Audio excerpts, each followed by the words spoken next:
dyan? Nagtatanong lang naman eh. Ako, may tanong ako sa'yo. Ano yan? Kailan ka naman magkaka-girlfriend? Bakit mo naman biglang natanong yan? Curious lang ako. Wala ka pa bang nagugustuhan babae? Meron naman. Ako ba yan? Ano?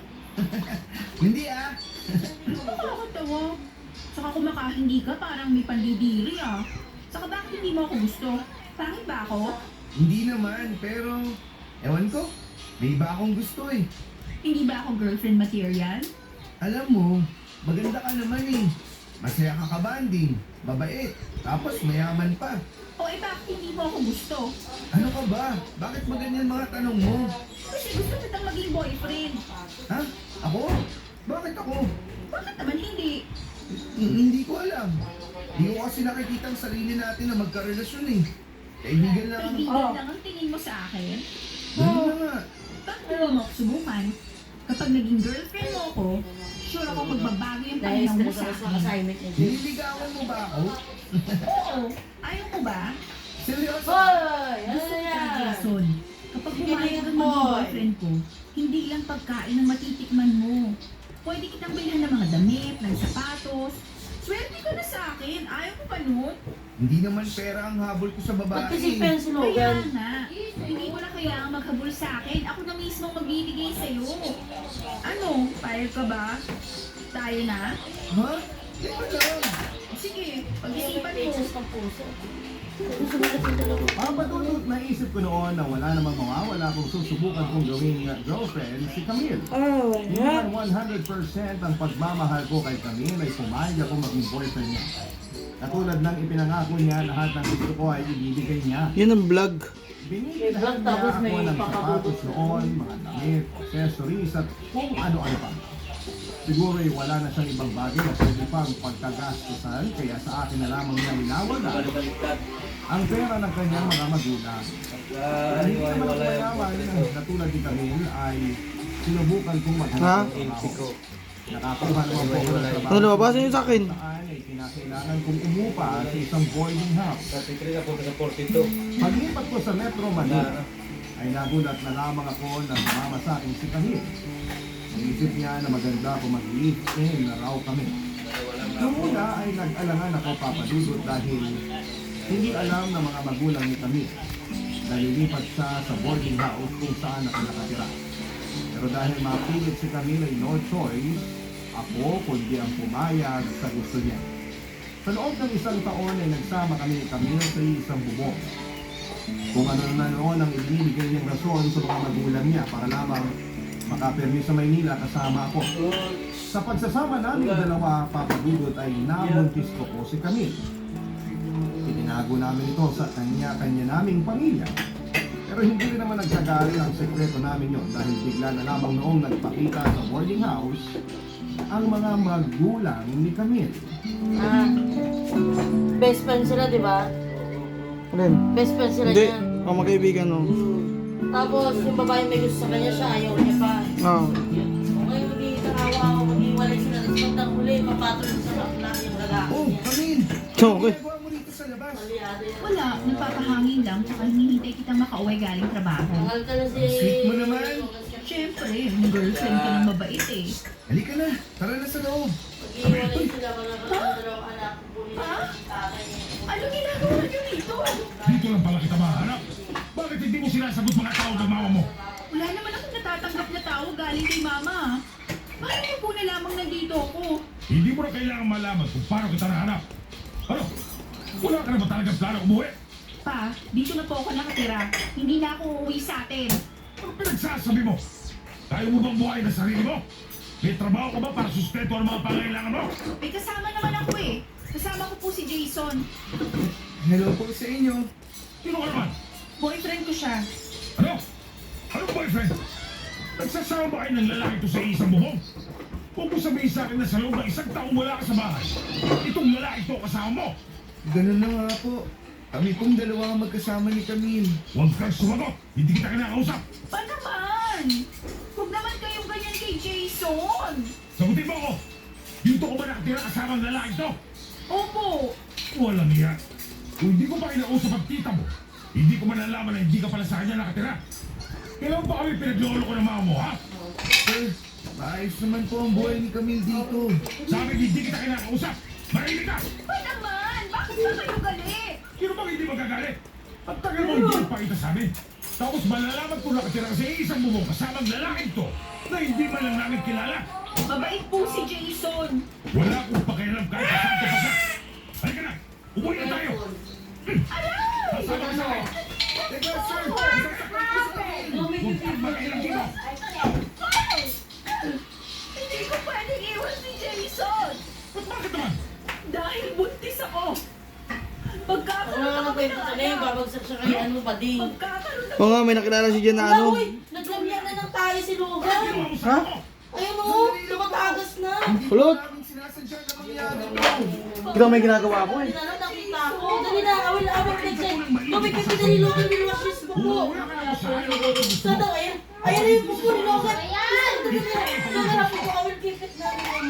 Tubig Tubig, wala pinali na yung- ako nagawa kundi ang hayaan. Pahin mo na, pahin Sa mo. Pampanga. Dali. Galit sa akin o ng tatay niya at ayaw ko naman palagyan pa ang galit niya sa akin. Kaya hindi na Dali ako na, James. lumaban pa.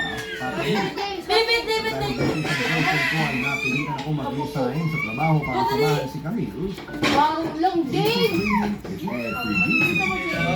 Video download. So, you can watch cooking Bisa shows. mo! Ayan na! For 1 month free. Hindi, nandiyan pa si Jason. Wait, yesterday. Pati yung pa yun sinabay kulot. Hihila naman yun. Wala nga kasi yung...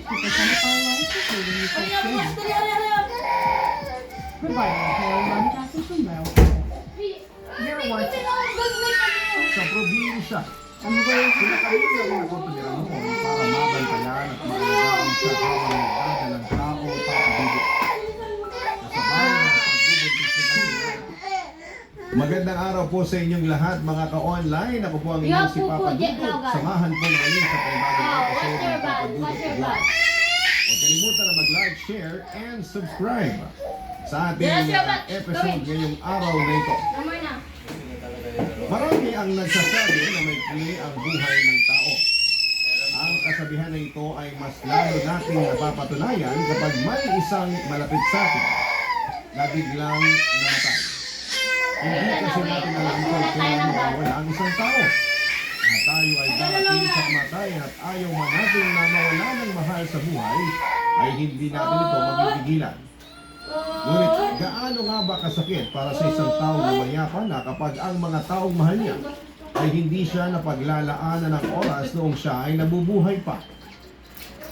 Dear Papa Dudu, Naglamyan bago si ako Logan. magkwento ay gusto ko lamang na sumaludo sa iyo dahil sa halos everyday na pag-upload ninyo. Dali.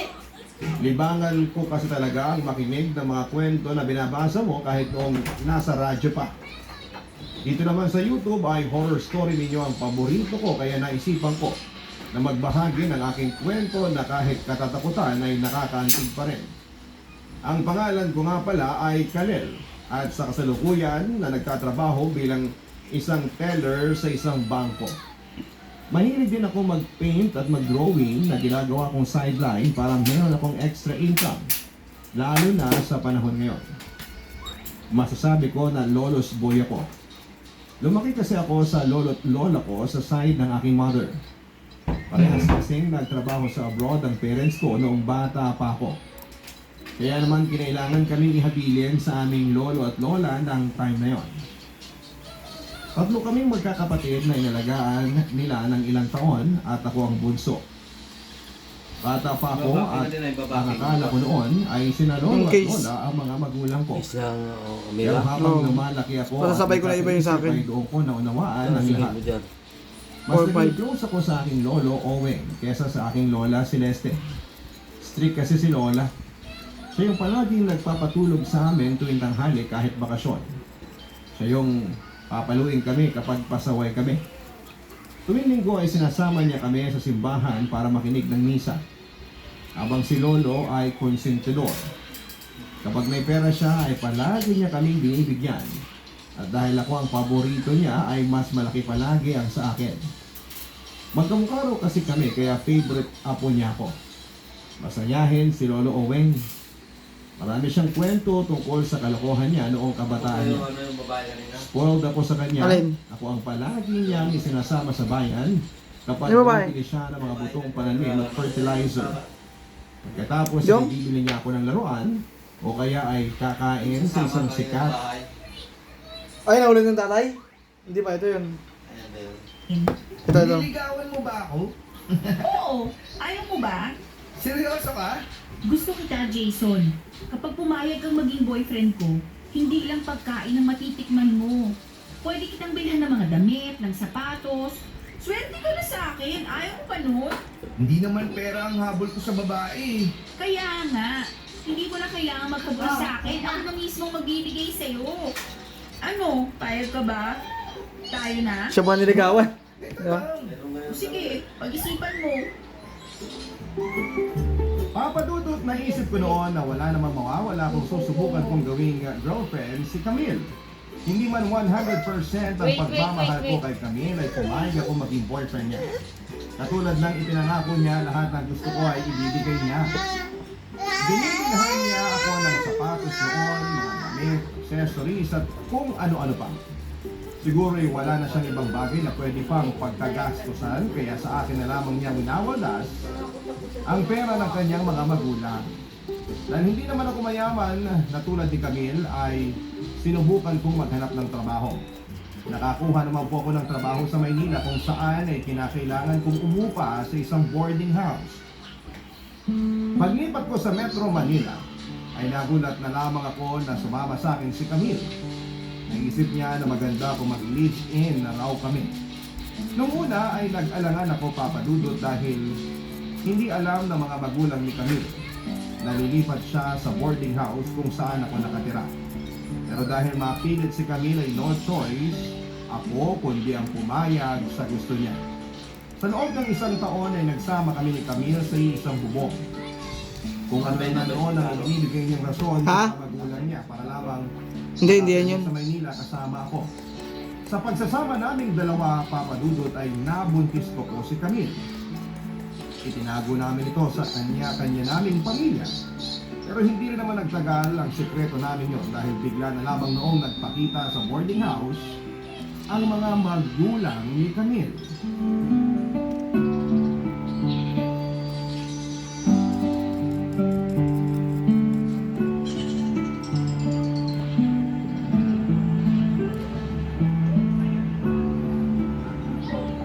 Oh, Camille! Anong ginagawa mo rito sa labas? Wala, nagpapahangin lang tsaka hinihintay kitang makauwi galing trabaho. Ang sweet mo naman. Siyempre, nag-girlfriend ka ng mabait eh. Halika na, tara na sa loob. Camille, Uy, Ha? Ha? Anong ginagawa niyo rito? dito lang pala kita mahanap. Bakit hindi mo sinasagot mga tawag ng mga Araw-araw ang free shipping sa Shopee? araw-araw na. Shopee free shipping, Shopee free shipping, Shopee free shipping. awa mo?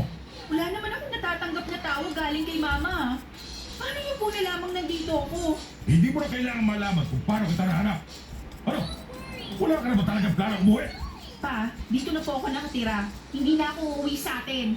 Ano pinagsasabi mo? Kaya mo bang buhayin ang sarili mo? May trabaho ka ba para sustento ang mga pangailangan mo? May kasama naman ako eh. Kasama ko po si Jason. Hello po sa inyo. Sino ka naman? Boyfriend ko siya. Ano? Anong boyfriend? Nagsasama ba kayo ng lalaki to sa isang bubong? Huwag mo sabihin sa akin na sa loob ng isang taong wala ka sa bahay.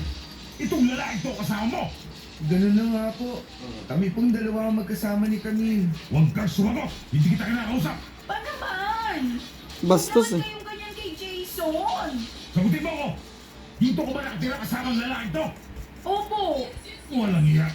Kung hindi ko pa kinausap at kita mo, hindi ko malalaman na hindi ka pala sa kanya nakatira. Kailan pa kami pinaglolo ko ng mga mo, ha? Sir, maayos naman po ang buhay ni Camille dito. Sabi hindi kita kinakausap. Marahimik ka! Pa naman? Bakit ba kayo galit? Sino bang hindi magagalit? At tagal mo hindi nagpakita sa amin. Tapos malalaman kung nakatira ka sa isang bubong kasamang lalaking to na hindi man lang namin kilala. Mabait po si Jason. Wala akong pakialam kahit na santo pa siya. Halika na! Umuwi na tayo! Aray! Kasama ka sa akin! Teka, sir! Nasasaktan po si Camille! Huwag kang makialam dito! Later. Wait, no.